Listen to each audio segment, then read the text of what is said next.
جو آدمی مرنے سے پہلے اللہ سے ملنا چاہتا ہو، جو آدمی مرنے سے پہلے اللہ سے ملنا چاہتا ہو، کیونکہ مرنے کے بعد تو سبھی دیکھیں گے اللہ کو، نیک و بد، سیاہ۔ جو آدمی مرنے سے پہلے اپنی زندگی میں، دنیا میں اللہ سے ملاقات کا مزہ چکھنا چاہے، اس کو چاہیے کہ اللہ کی عبادت اس طرح کرے کہ اس کے ساتھ کسی کو شریک نہ کرے۔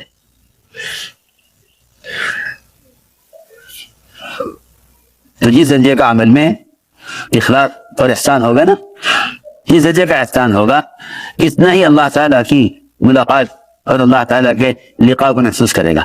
تو اس سے میں نے عرض کیا تھا کہ جو اسباب معاش کے تھے صحابہ کرام کے، وہ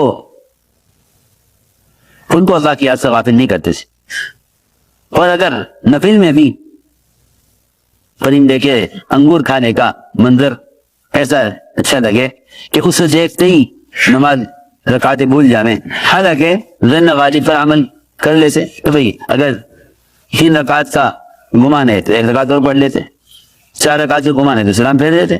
جو کہتے ہیں کہ بھئی جس طرف آدمی کا نماز پڑھنے والے کا گمان غالب ہے اس طرح عمل کر لیں۔ جن کے لیے نفل نماز میں خلل باغ کو چھڑواتے، ان کے فرائض کا کیا حال ہوتا ہوگا؟ ان کے فرائض کا کیا معیار ہوگا؟ جو نفل کے لیے باغ کو چھوڑ دیں، جو نفل کے لیے باغ کو چھوڑ دیں، ان کے فرائض کا مقام اور ان کے فرائض کی کیفیت کیا ہوتی ہوگی؟ ہم نے عرض کیا کہ اسباب دو لائن کے ہیں، اسباب زینت اور اسباب معاش۔ اسباب معاش دونوں میں امتحان ہے۔ پھر ایک قسم وہ بھی ہے مسلمانوں کی جو یہ سمجھتے ہیں کہ اگر ہم نے اپنے اسباب کو خیر کے کام میں استعمال کیا، اگر ہم نے اسباب کو خیر کے کام میں استعمال کیا پھر تو اللہ کی مدد یقیناً ہوگی، حالانکہ ایسا نہیں ہے۔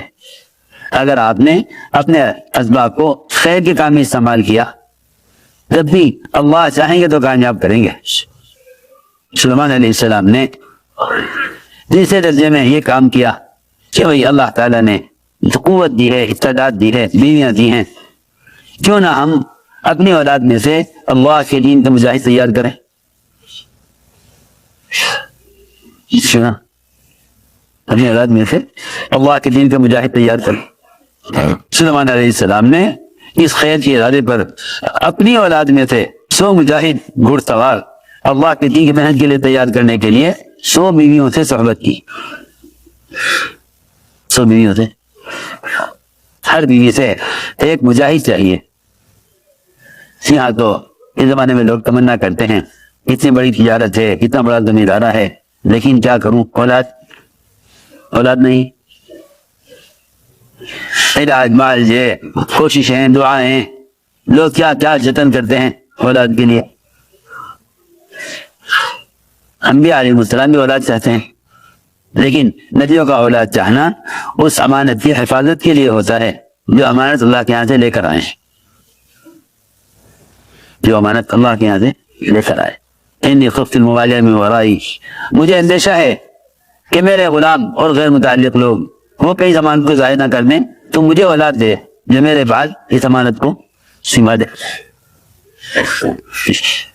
اس لیے میں نے عرض کیا کہ لوگ تو سبب اختیار کر کے اللہ سے کہتے ہیں کہ اس سبب میں تو کامیابی ڈال لے۔ لوگ تو سبب اختیار کر کے کہتے ہیں کہ اللہ اس سبب میں کامیابی ڈال لے۔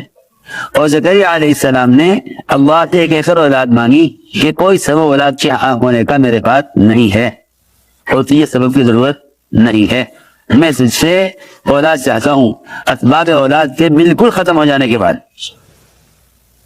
اسباب اولاد کے بالکل ختم ہو جانے کے بعد میں تجھ سے اولاد چاہتا ہوں، کیونکہ مجھے یقین ہے کہ میں کبھی تجھ سے مانگ کر ناکام نہیں ہوا۔ مجھے کامیاب ہونے کے لیے سبب کی ضرورت نہیں ہے، مجھے کامیاب ہونے کے لیے تیرے امر کی ضرورت ہے۔ یہ ہے بات۔ اللہ تعالیٰ کے سامنے سبب نہیں پیش کر رہے، بلکہ جو اسباب اولاد ہیں ان اسباب کا ناکارہ ہونا پیش کر رہے۔ ان اسباب کا. سنو میں کیا کہہ رہا ہوں. اللہ کے سامنے صبری پیش کر رہے بلکہ جو اسباب اولاد ہیں ان اسباب کا ناکارہ ہونا اور ان اسباب کا ختم ہو جانا اللہ کے سامنے پیش کر رہے. اپنا بڑھاپا اپنی بیوی کا بڑھاپا دونوں پیش کر دیے.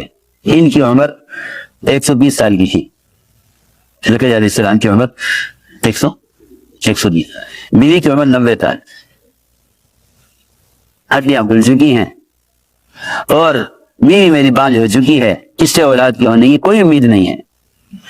سبب سے نا امیدی اور اللہ کی ذات سے امید, اور یہ کہہ کر سے میں کبھی دل سے مانگ کر نامراد نہیں ہوا. اللہ تعالیٰ نے زکریا علیہ السلام کو 120 سال کی عمر میں 90 سال کی بیوی کے ذریعے اولاد دے دی. ادھر تک سلیمان علیہ السلام کہ جب اللہ نے اتنی قوت طاقت دی ہے اور اللہ نے اعلیٰ نسل کی خوب بچے جننے والی بیویاں دی ہیں, تو کیوں نہ ان بیویوں کے ذریعے اللہ کے راستے کے مجاہد تیار کیے جائیں. اس خیال سے 100 بیویوں صحبت کی. 100 میں سے ایک بیوی کو حمل ٹھہرا, 99 کو حمل نہیں ٹھہرا.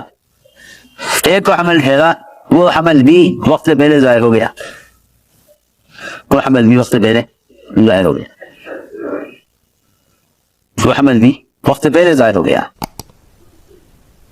روح پڑھنے سے پہلے ہی ضائع کر دیا اللہ نے.